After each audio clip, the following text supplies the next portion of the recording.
Luis Liberto Bogar Leunis, Monsieur Bogar, nació en Bruselas, Bélgica, el 10 de julio de 1866. Vino al país a fines del siglo pasado, 1889, para dirigir la construcción del ferrocarril central dominicano, tramo Puerto Plata-Santiago, durante el gobierno del presidente Ulises Ego Lilis.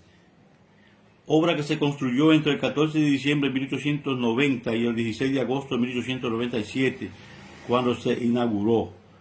En el 1901 fue escogido junto a los ingenieros Casimiro de Moya, Federico Joubert y Emilio Ginás para delimitar la línea fronteriza dominico-haitiana. Desde 1906 fue cónsul de Bélgica en Santiago hasta que falleció.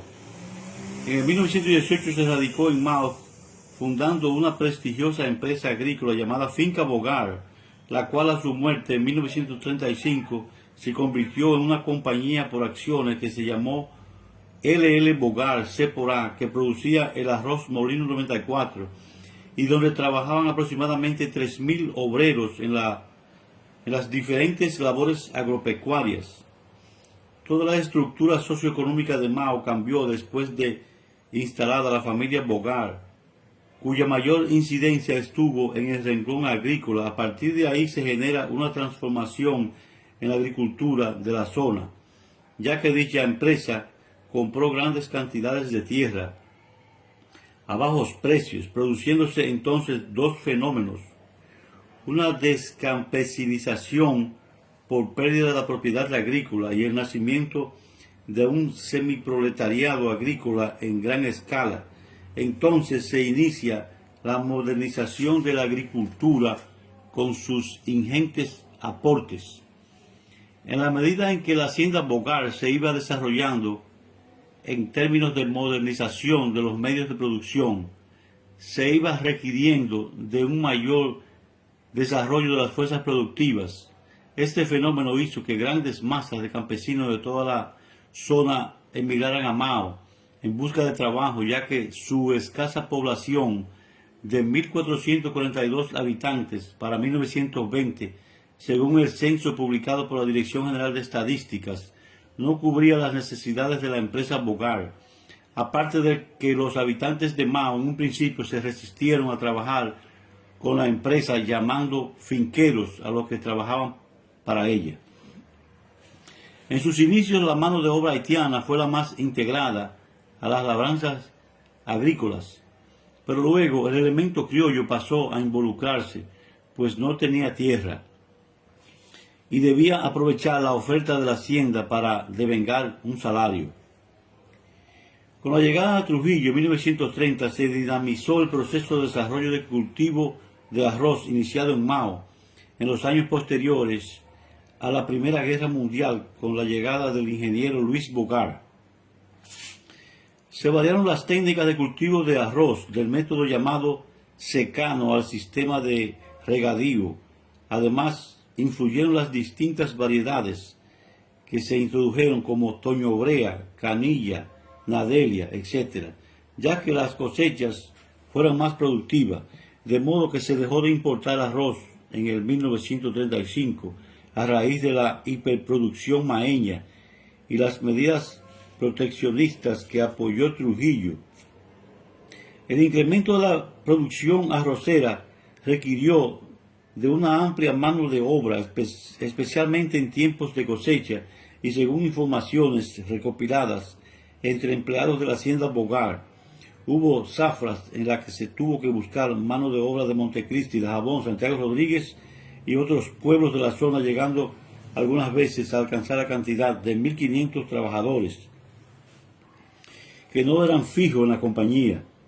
Esa emigración del proletariado agrícola procedente de toda esta amplia región, concentrándose en Mao, se caracterizaría por ser de tipo estacionario, ya que, atraída por el trabajo y los salarios que ofrecía la hacienda, se iba instalando de forma permanente, produciendo así un crecimiento de términos demográficos de Mao, que de una población de 1.442 habitantes, según el censo poblacional de 1920, en el 1935 había crecido a 3.076.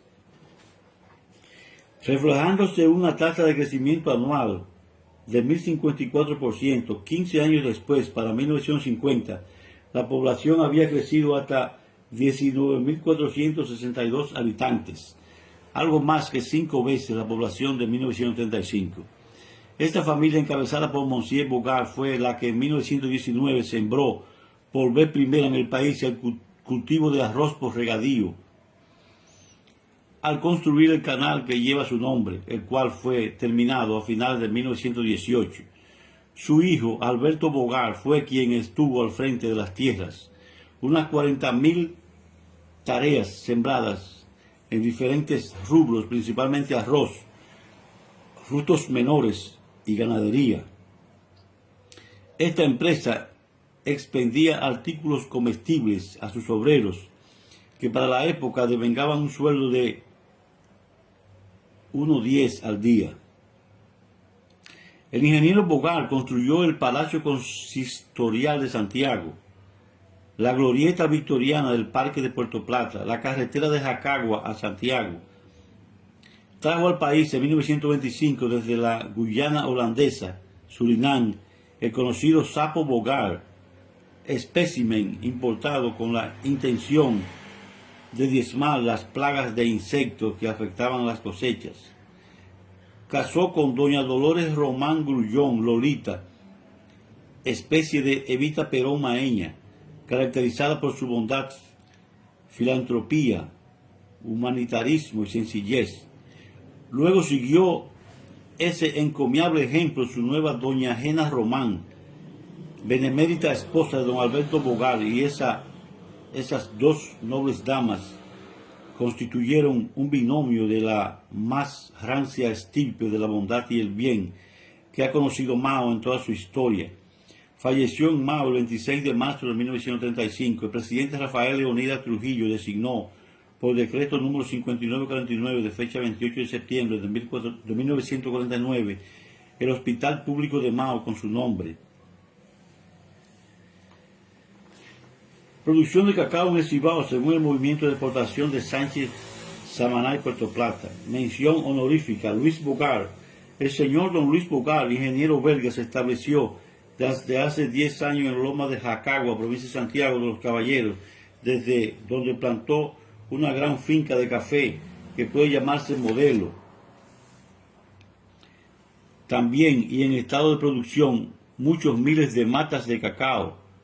Se ha ocupado en la aclimatación de vegetales de la zona templada y cosecha ya finísimas frutas de esas especies. La instalación mecánica de su finca es completa, funciona a vapor y el combustible es leña. El transporte de la maquinaria a la elevada loma en que se encuentra es una de las obras notables del señor Bogart, pues a despecho de la opinión unánime de que fracasaría, la llevó a esa eminencia a lomo a caballo. El procedimiento que emplea para preparar el café es despulpándolo. Tiene 2 secaderos de mampostería, uno muy extenso, fabricado recientemente por el sistema de la calefacción indirecta. El señor Bogart ha estudiado la agronomía del café, haciendo cuidadosos e inteligentes ensayos y manteniéndose al habla con los cultivadores más competentes del Brasil y de las colonias inglesas y holandesas en América y en Oceanía. Su café preparado por el sistema húmedo se vende en Hamburgo a 60 marcos el quintal, mientras que el corriente del comercio apenas alcanza a 28. El señor Bogart ha terminado por creer que el café debe de exportarse en pergamino, que es como llega en mejor condición a los mercados extranjeros, donde se hace entonces la clasificación y el pulimento. Aún en tiempo lluvioso puede exportarse su café a las 36 horas de cogido. El cacao del señor Bogart es cultivado y preparado como para obtener precios excepcionales, pero actualmente se vende todo para el consumo del país.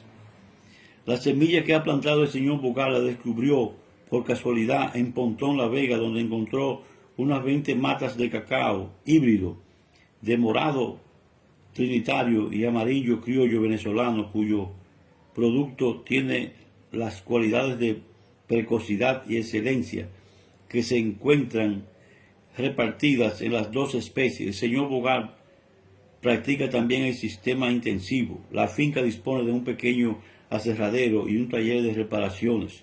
Durante la cosecha, las despulpadoras trabajan día y noche, pudiendo preparar en 3 meses 1.500 quintales. Trata ahora el digno ingeniero civil de hacer una carretera destinada a convertirse en ferrocarril para transportar sus productos a la ciudad. Ya ha comenzado el trabajo, pero tropieza con la dificultad de que los vecinos no quieren ceder el terreno necesario para la vía. El procedimiento poda y abono con ceniza que emplea el señor Bogart ha sido imitado como muy buen éxito en todos los cafetales del lugar.